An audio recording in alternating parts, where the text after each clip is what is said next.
오늘도 축복의 인사를 나누며 시작하겠습니다. 하나님의 이름으로 여러분의 가정이 평안하시기를 축복합니다. 사람들은 반전을 좋아합니다. 예상하지 못했던 사실에 재미를 느끼곤 합니다. 대표적으로 영화가 사람들의 그런 심리를 잘 활용해서 돈을 벌고 있습니다. 요즘 아이들의 표현을 따르면 이런 거죠. 헐, 대박, 진짜? 제가 법인이야? 와, 말도 안 돼.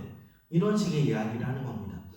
한 가지 예를 들어 보면 제가 몇 해 전에 PK 캠프라는 것들을 이렇게 섬겼던 일들이 있는데요. 패스터스 키즈, 그러니까 목회자 자녀들만으로 구성되어져 있는 캠프입니다. 서로 비슷한 고민과 환경에 있는 아이들이 서로의 상처를 이렇게 이야기하고 함께 기도하는 되게 은혜로운 그런 시간들이었습니다. 그 캠프 중에 PK 페스티벌이라 그래서 장기자랑 시간이 있었습니다. 다양한 장기들을 가지고 아이들이 조별로 발표를 했었는데 그 중에 한 조가 반전 드라마라는 이름을 가지고 연기를 했습니다. 내용은 이렇습니다.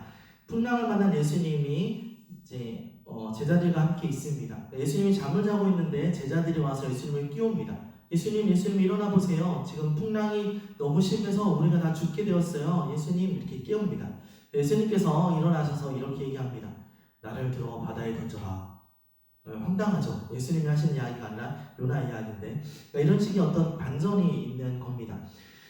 동방 박사가 아기 예수님을 찾아옵니다. 그리고 마리아와 요셉과 이제 함께 아기 예수가 있는데 마리아가 돌아보니 남자입니다. 당황스럽죠. 이런 장면들이 표현됩니다. 하나만 더 이야기하면 예수님께서 십자가에 못 박혀 올라가 있습니다. 사람들이 조롱합니다. 당신을 구원해 보라고 할 수 있으면 내려오 보라고 이런 식의 조롱을 하죠. 네, 여러분들이 지금 상상하시는 것처럼 갑자기 예수님이 못을 빼고 내려오십니다. 이런 식의 반전 드라마, 그리 재밌진 않을 수 있지만 이런 내용들을 담고 있는 반전이 있는 드라마, 그런 이야기를 하고 있었습니다. 성경에도 보면 놀라운 반전의 이야기들이 등장합니다. 무엇보다 예수님의 부활은 세상 어떤 것보다도 놀라운 반전의 사건이었습니다. 특별히 그것은 세상의 사람들이나 제사장들 또는 자신들의 목숨을 위해서 예수님을 떠나 도망갔던 제자들에게뿐 아니라 누구보다 마귀에게, 사단에게 가장 큰 놀라운 반전이었습니다. 마귀는 예수님께서 십자가에 죽었을 때 기뻐했을 겁니다. 아마 함성을 질렀을 것입니다. 승리했다고 생각했을 것입니다. 왜냐하면 그 누구도 죽음의 권세를 이길 수 없다라고 믿었기 때문입니다.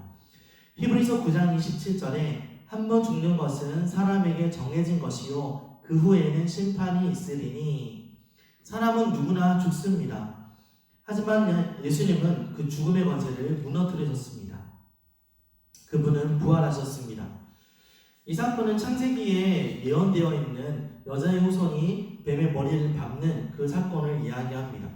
창세기 3장 15절에 내가 너로 여자와 원수가 되게 하고 내 후손도 여자의 후손과 원수가 되게 하리니 여자의 후손은 내 머리를 상하게 할 것이요 너는 그의 발꿈치를 상하게 할 것이니라 하시고, 다시 말해 예수님의 부활의 사건은 사단과의 싸움에서 승리하신 사건입니다.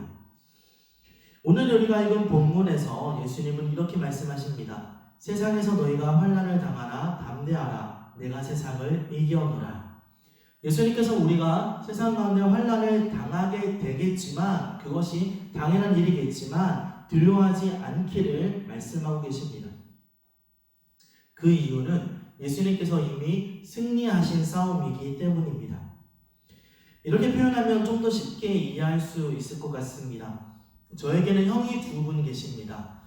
그 중에 둘째 형이 싸움을 잘했습니다. 그러니까 중3 때 예수님을 만나기 전까지 우리 형은 동네에서 알아주는 무서운 형이었습니다. 운동신경도 좋아서 합기도를 배웠는데 꽤 커다란 합기도 대회의 선수로 발탁될 수 있을 만큼 그렇게 실력 있는 사람이었습니다. 쉽게 말해서 동네에서 좀 알아주는 주먹이었습니다. 어느 정도였냐면 한 번은 제가 길을 가다가 나쁜 형들에게 잡혔습니다. 그 형들이 저를 데리고 룸사롱이라는 곳에 가서 청소를 시킵니다. 형들이 해야 될 일을 제가 이렇게 청소를 하고 있는 거죠. 근데 잠시 뒤에 어떤 형 한 명이 들어오더니 저를 보고 그 형들에게 이야기합니다. 야, 쟤 놔줘, 쟤 보내줘, 쟤 운명의 동생이잖아 라고 이야기를 합니다. 그리고 저는 그곳에서 빠져나올 수 있었습니다. 왜냐하면 저희 형이 그들을 이기기 때문입니다. 마찬가지로 사단이 우리를 보고 말해야 합니다. 야, 쟤 그냥 보내줘. 하나님이 함께 하시잖아. 이것이 우리가 세상 가운데 환난을 당해도 담대할 수 있는 이유입니다. 왜냐하면 하나님께서 사단을 이기셨기 때문입니다. 그리고 그 이김의 대표적인 사건이 오늘 말씀드리고 있는 예수님의 부활의 사건인 것입니다. 그 부활하신 하나님이 저와 여러분과 함께 하신다는 것을 기억하시기를 바랍니다. 그런데 오늘날 우리는 이 예수님의 이 부활보다 더 놀라운 반전을 우리는 말하고 또 그렇게 살아가고 있습니다. 그것은 바로 우리가 세상 앞에서 패배하고 있다는 것입니다. 마귀가 놀랄 것입니다. 쟤네들 봐라. 하나님이 함께 하시는 거 모르고 있네. 패배자의 모습으로 살아가고 있네. 라고 말할 것입니다. 그렇습니다. 우리 너무 쉽게 좌절하고 또 낙담하고 아파하며 괴로워합니다. 담대하라는 하나님 말씀을 듣고도 세상 가운데 도전하지 않고 실패한 모습으로 살아가는 것입니다. 내 등 뒤에 백전백승의 코치가 있는데도 불구하고 그 예수님과 함께 세상을 살아갈 용기가 없는 것입니다. 세상 사람들에게 정직하라고 말해야 될 그리스도인들이 오히려 세상 사람들에게 예수 믿는 사람들이 더해 라는 이야기를 듣는 것이 현실입니다. 교회가 비판을 받고 있습니다. 조롱의 소리를 듣습니다. 이것은 반전입니다. 하지만 결코 좋지 않은 반전입니다. 우리는 배워야 합니다. 아장아장 걸어가는 아이들을 보면 그 뒤에서 혹여나 아이가 넘어지면 잡아주려고 손을 내밀고 따라오고 있는 부모님이 있다는 것을 기억해야 합니다. 우리가 세상을 살아갈 때, 우리가 힘이 들 때 우리 등 뒤에서 우리를 잡아주려고 우리와 함께 하시는 하나님이 계시다는 것을 우리는 기억해야 합니다. 한 형제가 군대에서 있었던 일입니다. 훈련병이었던 그에게 조교가 물었습니다. 여기 백이 있는 사람이라고 이렇게 물어봅니다. 아버지랑 친척 중에 간부가 있는 사람들이 손을 들어 이야기를 합니다. 이 형제도 손을 들었습니다. 한 사람씩 조교가 물어봅니다. 저는 우리 아빠가 장군입니다. 저희 삼촌이 웨스타입니다. 이런 이야기들을 합니다. 이 청년에게도 물어봅니다. 너는 누구의 백이 있느냐라고 물어보자 이 청년이 말합니다. 저는 하나님 백이 있습니다. 이 청년은 군대에서 군종이 되어서 군 안에서도 신앙생활을 잘할 수 있게 되었다고 합니다. 우리는 승리할 수 있습니다. 왜냐하면 하나님께서 나에게 놀라운 백이 되어주시고 나와 함께 하시기 때문입니다.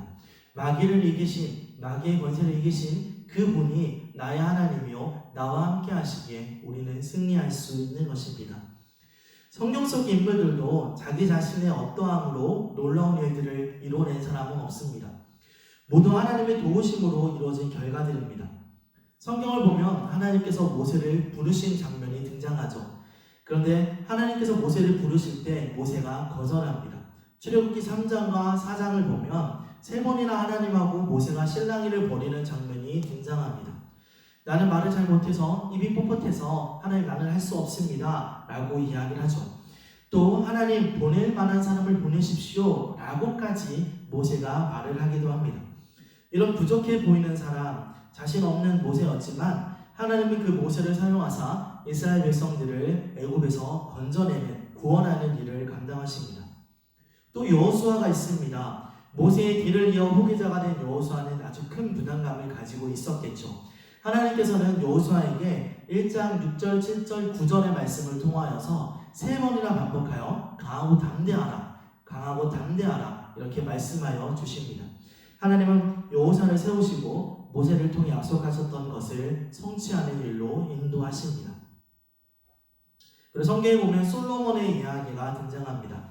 열왕기상 3장 7절에 솔로몬은 자기를 가리켜 작은 아이다 라고 표현합니다.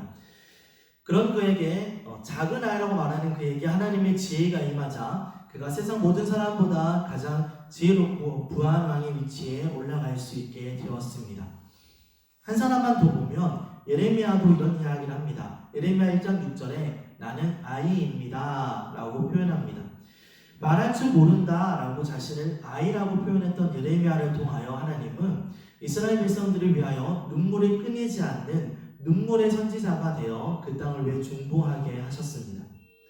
이처럼 할 수 없다고 말하는 사람, 부족한 사람, 작은 아이 또는 나는 아이입니다 라고 말하는 그런 사람들을 통하여서 하나님은 놀라운 일들을 이루어 주십니다. 우린 분명하게 알아야 합니다. 그분은 세상을 만드시기까지 하신 부유하신 분이고 죽음에서 부활하시기까지 하신 능력 있는 분이라는 것입니다. 그분의 능력 앞에서는 어떤 것도 문제가 되지 않습니다. 나의 질병도, 나의 외로움도, 나의 가난함도, 세상의 유혹도, 또 나의 부족함도 하나님의 능력 앞에서는 그 어떤 것도 의미가 없습니다. 여러분, 세상을 살아가면서 우리가 담대하게 살아갈 수 있는 것, 그 하나님이 우리와 함께 하신다라는 그 놀랍고도 분명한 사실, 그것이 우리를 그렇게 담대하게 살아가게 하여 주는 일입니다. 저는 여러분들에게 지금 교회를 다니지 않는 사람들하고 싸우라 또는 세상하고 담을 쌓고 지내라 이렇게 이야기하고 싶은 것이 아닙니다. 제가 여러분들에게 주고 싶은 도전은 여러분이 크리스찬이라는 것에 대하여 자부심을 가지고 담대하게 세상을 살아가는 것에 대한 도전입니다. 10년 전쯤에 섬겼던 교회에서 이제 청년들과 매주 화요일마다 밤에 모여서 기도 모임을 가졌습니다.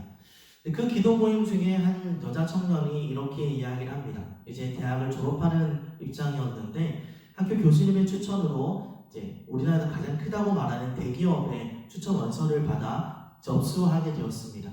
근데 원서를 접수하면서 한 가지 큰 고민 가운데 빠집니다. 그게 뭐냐면 거기에 종교란에 기독교라고 쓰는 것이 혹여 나에게 마이너스 요인이 되지 않을까, 이것이 불이익이 되지 않을까 하여 고민했다라고 저에게 이야기를 했습니다. 제가 말하고 싶은 것은 내가 예수를 믿는 것으로 인하여 혹여 믿지 않는 사람들로부터 어떠한 환난을 당한다 할지라도, 핍박을 경험한다 할지라도 나는 교회를 다니는 사람이고 하나님을 믿는 사람이다 라고 담대하게 말하는 것, 그것에 대해서 여러분들에게 도전하는 것입니다. 술을 먹는 회식 자리라든지 또는 여러 모임들에서 하나님을 믿는 사람으로 살아간다는 것은 쉽지 않습니다. 불편하기도 하고 때로는 비기독교인들에게 모든 교회를 통틀어 싸잡아서 대표자가 되어 욕을 먹는 경우들도 있을 수 있습니다. 하나님을 믿는 사람이라고 말하는 그 순간부터 또 다른 어떠한 환난의 위치에 경건의 모습을 보여주기 위한 자신과의 어떤 싸움에 또는 조그만 실수에도 욕을 먹을 것을 각오해야 되는 그런 마음가짐이 되어야 할 것입니다. 행동에도 말에도 부담과 제약을 가지게 될 것입니다. 이런 어려움 가운데서도 우리가 기독교인이라고 말하는 것, 그것을 우리가 감당해야 합니다. 하나님은 우리와 함께 하시고 또 그 하나님이 그 무엇보다 놀랍고 능력 있는 분이라는 것을 잊지 않으시기를 바랍니다. 어깨를 펴고 당당하게 외칠 수 있기를, 말할 수 있기를 원합니다. 나는 하나님을 믿는 사람이라고, 나는 당당한 하나님의 사람이라고, 그리스도인이라고 고백하는 저 여러분 될 수 있기를 바랍니다. 여러분, 우리는 세상 가운데 바른 반전을 주어야 합니다. 성경은 하나님의 사람들에 대해 이렇게 말하고 있습니다.